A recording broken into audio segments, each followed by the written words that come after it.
What's up, guys? I'm giving my review of the latest horror movie, Smile.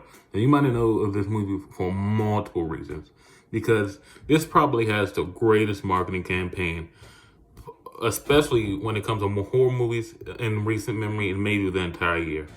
The way they market this movie, it's S tier. It's A1. They have people smiling at Major League Baseball games. They have this thing now where if someone just puts a hashtag smile and you like it, a fucking smile comes up. The marketing for this movie is out of this world. I really want to know what their marketing budget is on this movie. I know the actual budget is $22 million, but sometimes they don't, like, that's not the marketing budget, so I don't know what the actual marketing budget is.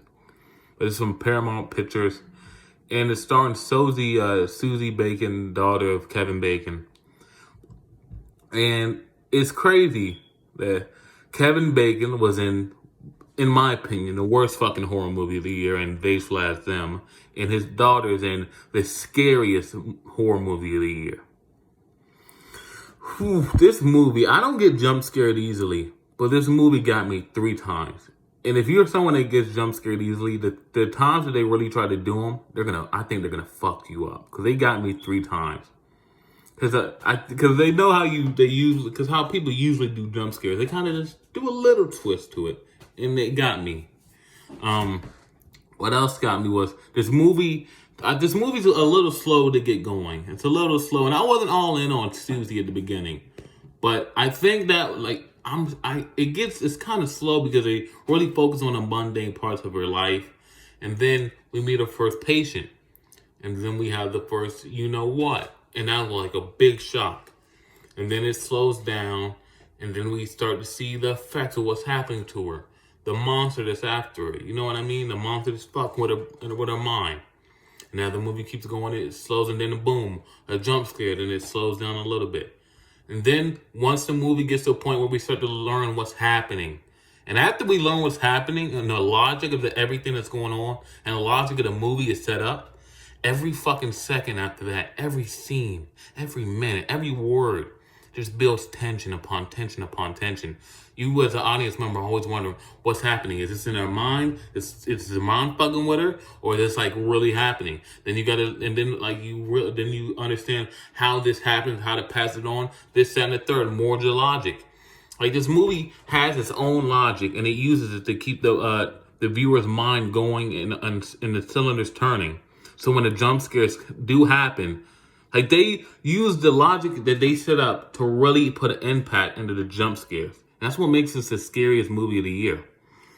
Because a lot of the other horrors weren't really scary like this. They weren't really going for the jump scares. This is going for the jump scares, and it uses the logic that it sets up to make the jump scares come out of nowhere. Because you, as the viewer, are turning the cylinders in your mind, thinking, okay, what's happening here, here, and here?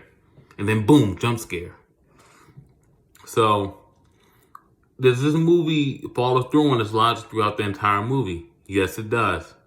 I feel like there was something that they never really said happened. I was feel like, well, why don't the person does this? But then you got to think, well, why would someone want to do that to themselves? Even though it would like cut off what's happening, why would someone want to do that to themselves? Like to them, but like, I feel like it answered every question, but I still do have a couple questions. I might be dumb, but I still do have a couple questions about the logic. Not that the logic's bad, but these are just questions that I'm interested to know the answers to, if there are answers to them. Like, could they have done anything different? Was this the only way this movie could have gone? You know what I mean?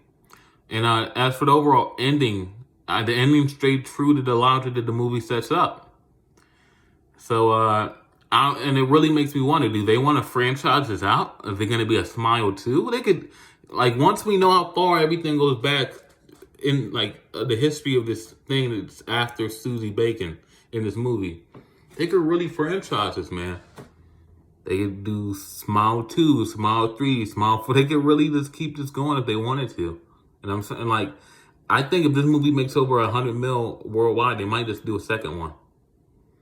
But we got to know how much that marketing budget is. So that marketing budget is probably a little crazy. But we'll see. So, yeah, overall, this is a 7 out of 10. Everyone was great. A great supporting cast. Jesse T. Usher's in here. Most people are going to know him as A-Train from the boys. There's some mom here. I'm just imagining them. I was imagining them as fucking A-Train. It is fucking. It just made me laugh. I just couldn't imagine them as nothing but A-Train. Rob Morgan's in here. You probably know him as Turk from the Netflix the Marvel series. But yeah, great supporting cast. Great movie, scariest movie of the year. Overall 7 out of 10. I really recommend it, man. Peace.